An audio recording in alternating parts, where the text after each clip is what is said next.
ऐसा भी है, कहा ऐसा ही है। और प्रमाण देने के लिए उन्होंने बता दिया कि अब आज ही प्रातः काल, आज ही दिन में भगवान शिव ने तय किया है, आने वाले श्रावण में, श्रावण के महीने में श्री अमरनाथ की गुफा में सूर्योदय से सूर्यास्त तक 7 घंटे, ज्यादा भी हो सकते हैं, लेकिन 7 घंटे 8 घंटे अमर कथा होगी, 12 घंटे भी हो सकती है। और केवल उसे मुझे सुनना है। उन्होंने तो मना किया था कि किसी को बताना मत, लेकिन मैंने केवल आपको बता दिया।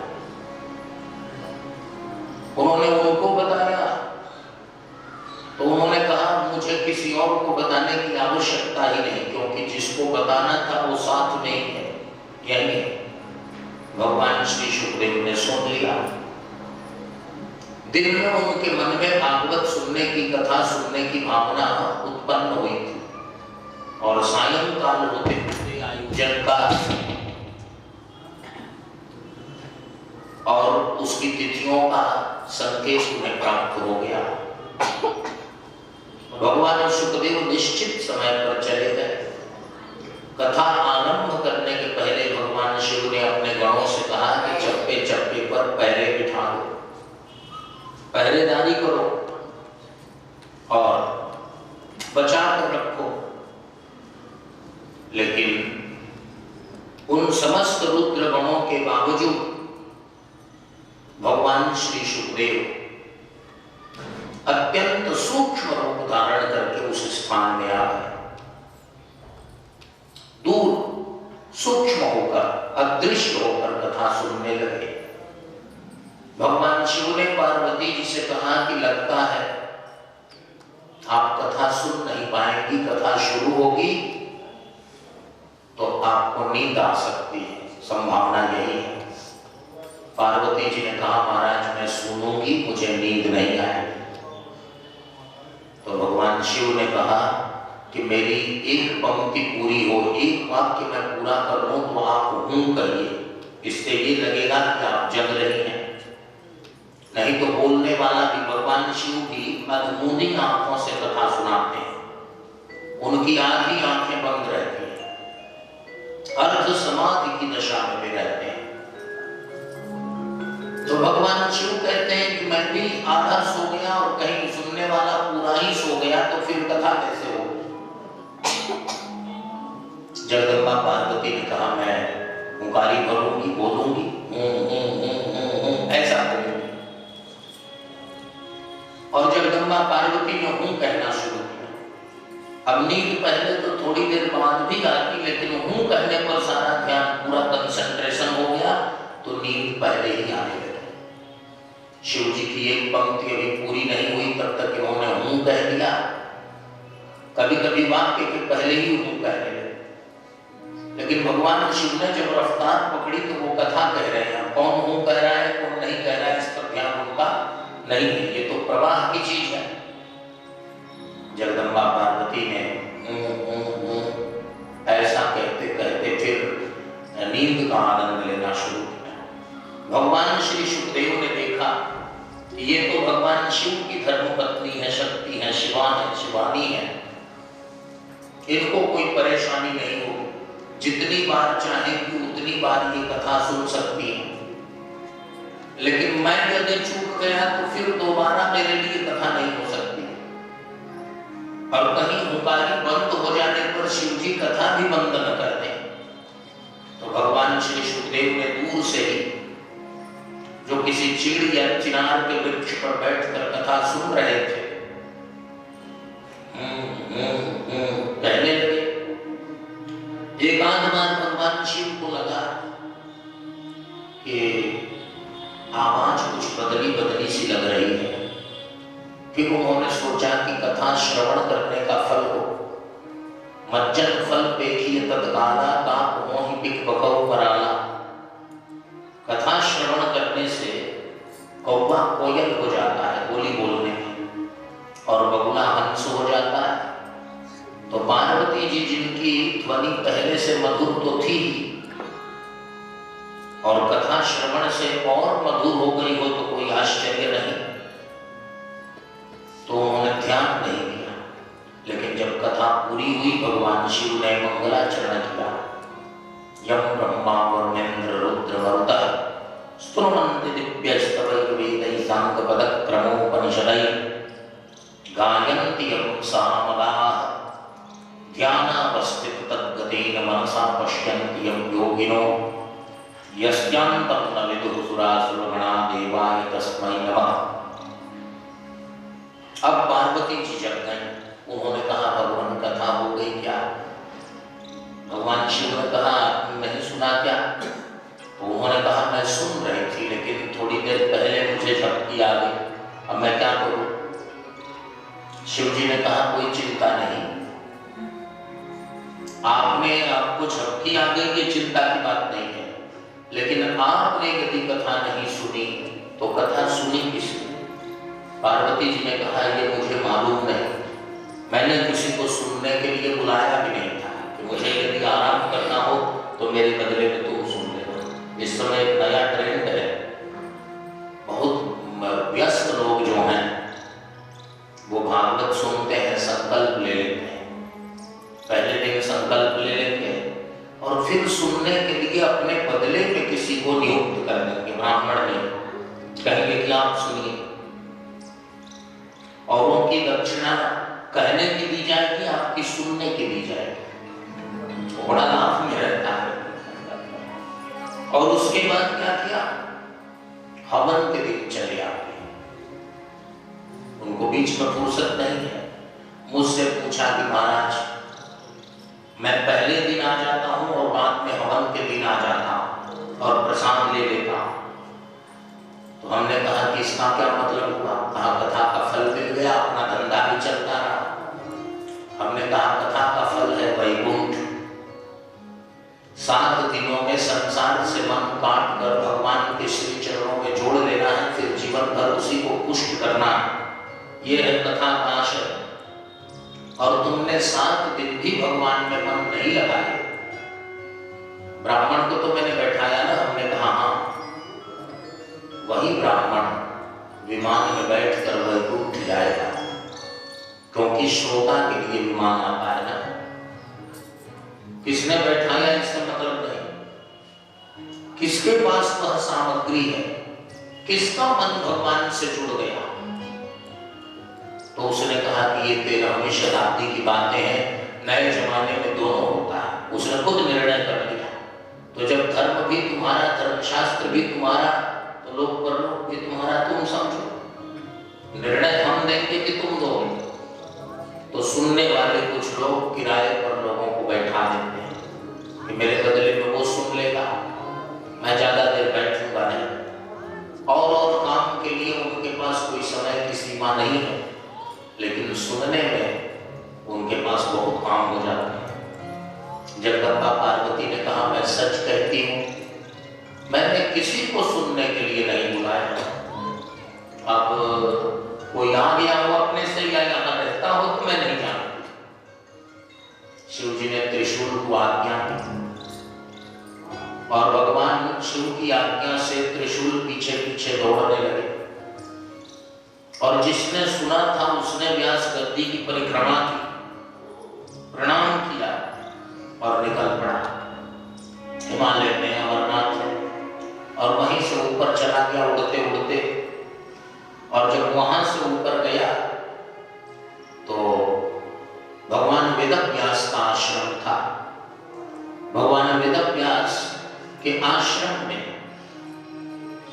दरवाजे खुले थे। हमारे शास्त्रों में लिखा है कि भगवान के, ऋषियों के, देवताओं के जो दरवाजे हैं वो खुले रहते हैं। काशी में एक लकड़हारा को प्यास लगी, स्कंद पुराण में लिखा है, जिसको सत्यनारायण व्रत कथा के रूप में हम लोग जानते सुनते हैं। एक लकड़हारा को प्यास लगी तो वह एक ब्राह्मण के घर में सीधे आंगन में चला गया, इसका मतलब दरवाजा खुला था। और वहां गया पानी मांगने के लिए, तो वहां उसने देखा कि वहां सत्यनारायण व्रत की कथा हो रही है, तो उसने व्रत करना शुरू कर दिया। उसको बड़ा लाभ भी हुआ, ये वहां लिखा है। भगवान श्री सुखदेव जब भगवान वेदव्यास के आश्रम में गए तो आश्रम के द्वार खुले हुए थे। अंदर चले गए भगवान श्री सुखदेव और अंदर जाने के बाद भगवान वेदव्यास की जो धर्म पत्नी है वो सो रही थी और सोई दशा में उनका मुख भी थोड़ा सा खुला हुआ था। भगवान श्री सुखदेव को लगा कि भगवान शिव की पत्नी सो रही थी तो कथा पूरी की पूरी मुझे मिल गई, कोई बंटवारा नहीं हुआ। और यहाँ भगवान वेदव्यास की पत्नी सो रही है तो लगता है अब मैं बच भी जाऊंगा। और अत्यंत सूक्ष्म होकर सूक्ष्मांश से उनके सोए हुए मुंह में प्रविष्ट हो गए और उनके गर्भ में चले गए। एक कथा ये है, एक स्कंद पुराण से संबद्ध कौशिकी की संहिता है। कौशिकी संहिता, कौशिकी की संहिता, सूत संहिता, ये सब संहिताएं हैं पुराण। उसमें लिखा है कि भगवान शिव परम गोपनीय भगवत तत्व का, परम गोपनीय रस रहस्य का जगदम्बा पार्वती को एकांत में सदुपदेश कर रहे थे। तो फिर क्या हुआ, एक मृत शुकांड, शुक का तोते का अंडा था कहीं वहां गिरा हुआ मृत, वह जग गया और करने लगा। को भी कहते हैं प्रणव को, वही उसी से बनता है। और जब कहते हैं तो उसमें भी माने ओम है, तो हुंकारी करने में भी कर्मकांड इत्यादि में जब ब्राह्मणों को वर्ण करते हैं तो वे ओम कहकर स्वीकार करते हैं। ओम कल्याणमस्तु इत्यादि वर्ण इत्यादि की विधियां हैं। तो ऐसे ओम माने स्वीकार करना। भगवान श्री सुखदेव ने कथा स्वीकार कर ली। अब त्रिशूल भगवान वेदव्यास के आश्रम के चारों ओर मंडराने लगे। भगवान वेदव्यास ने देखा कि आश्रम के इर्द गिर्द भगवान शिव के त्रिशूल घूम रहे हैं। किसी सभ्य व्यक्ति के घर के पास पुलिस की पेट्रोलिंग गाड़ी बार बार आने लगे तो उसे चिंता थोड़ी सी होती, क्या बात है। भगवान वेदव्यास ने त्रिशूल से पूछा कि आप क्यों आ रहे हैं, तो उन्होंने कहा भगवान शिव के यहाँ से कथा की चोरी करके एक चोर भागा है और आप ही के आश्रम में आ गया है। भगवान वेदव्यास ने रिजवाइंडर दिया, इधर से जवाब दिए। भगवान वेदव्यास ने कहा कि भगवान शिव से मेरा निवेदन कहिए कि यदि कोई ऋषि के आश्रम में आ जाए तो क्या वह चोर ही है। श्रीमद् भगवत गीता का 9वां अध्याय, अपि चेत् सुदुराचारो भजते माम् अनन्यभाक् साधुरेव समन्तव्यः सम्यक् व्यवसितो हि सः। साधुरेव समन्तव्यः, यदि कोई दुराचारी भी है और यदि उसने भजन शुरू कर दिया, साधुओं की संगत शुरू कर दी, तो साधुरेव समन्तव्यः, वह साधु ही माना जाएगा। वह चोर तब तक चोर रहा होगा जब वहां उसने चोरी की होगी। अच्छा ये बताइए किस कथा की चोरी की है, तो त्रिशूल ने कहा माखन चोर की कथा की। कहा जिस कथा का अनुष्ठाता ही चोर है, जिस कथा की बुनियाद ही माखन चोरी पर है, और उस कथा की किसी ने चोरी कर ली, ये कौन सा अपराध है। त्रिशूल ने कहा मैं तो कुछ उत्तर नहीं दे सकता, भगवान शिव की बात है। उन्होंने मुझे कहा है पकड़ कर लाओ, मैं पकड़ने आया हूं। भगवान वेदव्यास ने कहा कि भगवान शिव को मेरी चिट्ठी दे दीजिए।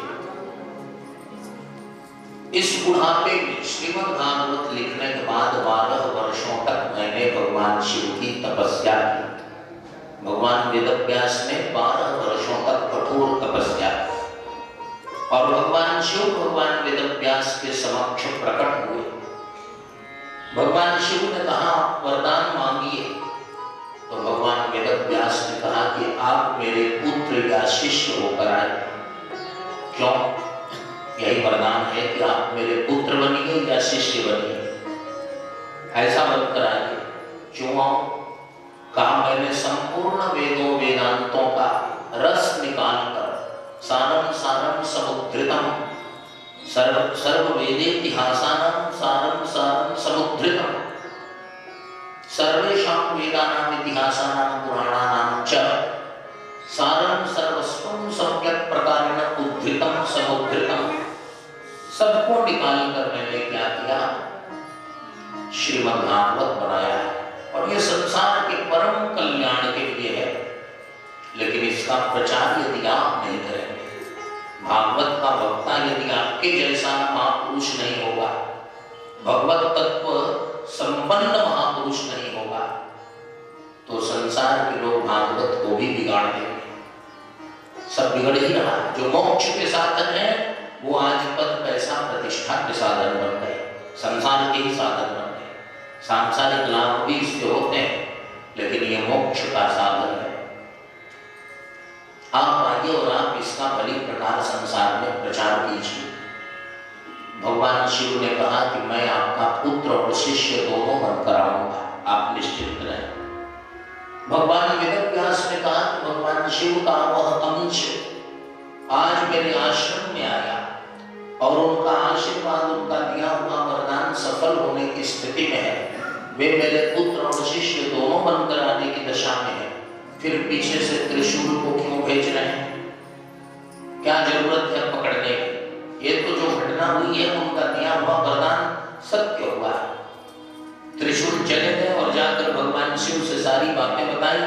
भगवान शिव ने कहा बस रहने दो, बहुत अच्छा हुआ, मैंने वचन दे रखे थे और वो वचन आज पूरा हो गया, कोई हर्ज नहीं।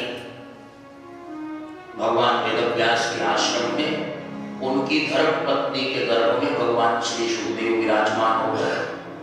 पहले लगा कि जितने महीने बच्चे अमूमन होते हैं वो हो जाएंगे, लेकिन 1 साल 2 साल 3 साल 4 साल जब बीत गए, भगवान श्री शुकदेव मातृकुक्ष में माता के गर्भ में ही और वेदों का स्वाध्याय करते थे प्रतिदिन। बाहर में सारी बातें सुनाई देती थी और बाहर की बातों को भी सुनते थे। भगवान वेदव्यास अपने शिष्यों को पढ़ाते थे और पढ़ाते समय वयस्क होने के कारण, वृद्ध होने के कारण, आयु अधिक होने के कारण कहीं कहीं वाक्यों में, शब्दों में कोई कोई स्खलन होता था। तो भगवान श्री शुकदेव मातृकुक्षी से बोलते थे, भगवान ये शब्द अपशब्द हो गया, यहाँ त्रुटि हो गई। दूसरे पिता होते तो नाराज होते, ये देखो अभी इसका जन्म नहीं हुआ तब से ये मेरी त्रुटि देख रहा है। लेकिन भगवान वेदव्यास को आह्लाद होता था कि ये बहुत बढ़िया काम है, बहुत अच्छा किया। और ऐसे सुयोग्य संस्कार संपन्न अधिकारी पुत्र का जन्म जितनी जल्दी हो जाए उतना ही अच्छा है। लेकिन भगवान श्री शुकदेव भगवान वेदव्यास के कहने पर भी मातृकुक्षी से बाहर नहीं आते। वो कहते हैं कि मेरे लिए यही आराम है। क्यों नहीं आ रहे हो? कहा बाहर आने पर माया पकड़ लेती है और मैं माया से दूर रहना चाहता, मैं भजन करने के लिए शरीर में हूं, मुझे भजन का सुख चाहिए। भगवान वेदव्यास ने देवर्षि नारद जी का आह्वान किया, उनके गुरु हैं। जब हम संकट में पड़ेंगे तो अपने गुरु की मदद लेंगे। नारद जी ने कहा बेटा शुकदेव, मैं कहता हूं वापस आ जाओ, बाहर आ जाओ। भगवान शुकदेव ने देवर्षि नारद जी से कहा कि भगवान बाहर आते ही माया पकड़ सकती है। तो देवर्षि नारद जी ने कहा मैं आशीर्वाद देता हूं, माया तुम्हारे पास फटक भी नहीं पाएगी।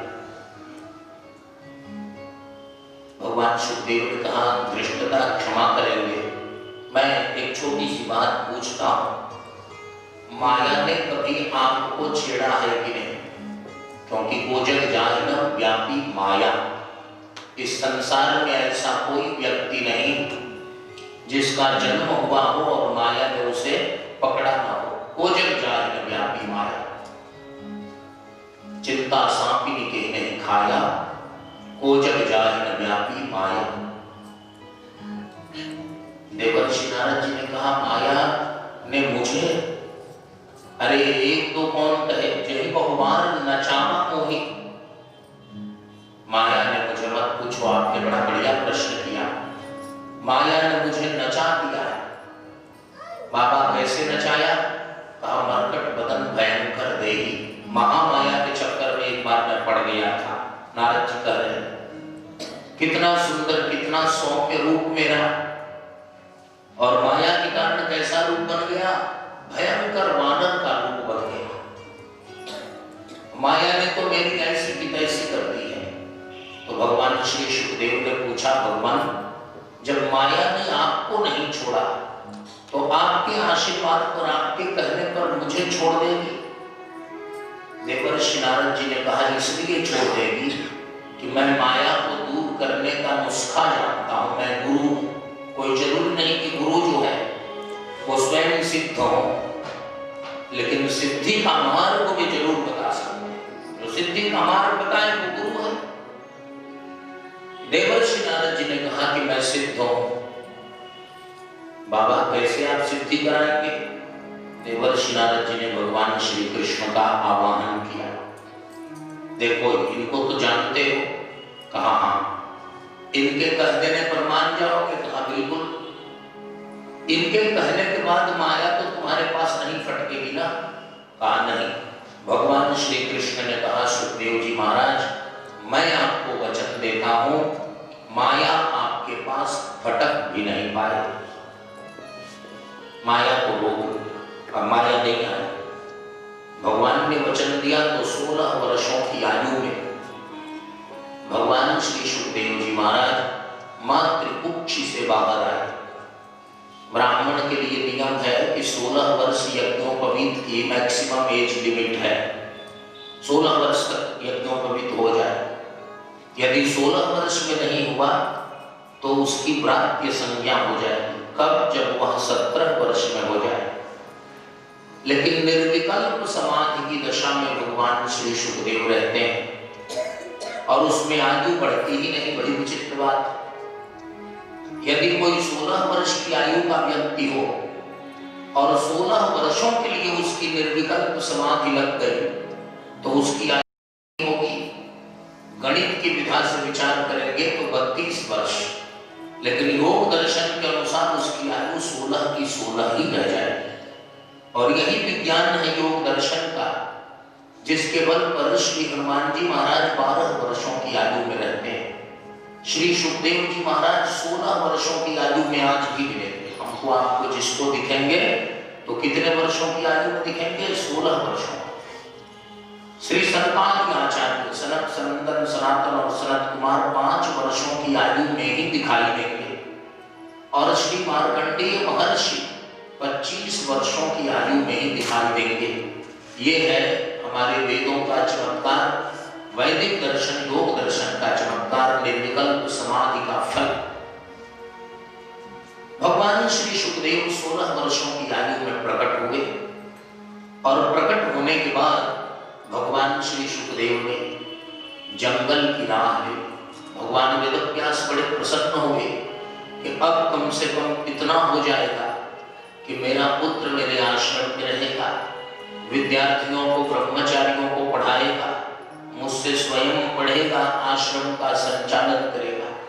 अभी थोड़े दिनों पहले दिसंबर लास्ट वीक में मैं कानपुर में था गीता प्रवचन के क्रम में, तो वहाँ एक महापुरुष ने, एक महात्मा ने, पूज्य स्वामी श्री गंगेशानंद जी महाराज वहाँ के बड़े दिव्य महात्मा है, महापुरुष हैं, उन्होंने विनोद में ही एक बात कही कि बाबा बनने के बाद भी बड़ा दुख है।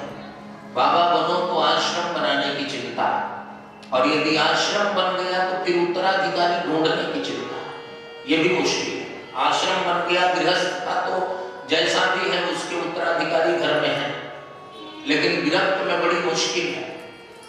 उत्तराधिकारी कोई आता नहीं, और यदि उत्तराधिकारी आ गया तो वह गुरु को पहले उत्तर माने गमन करा देता है, उसके बाद अधिकारी बनता है। ये समस्या है।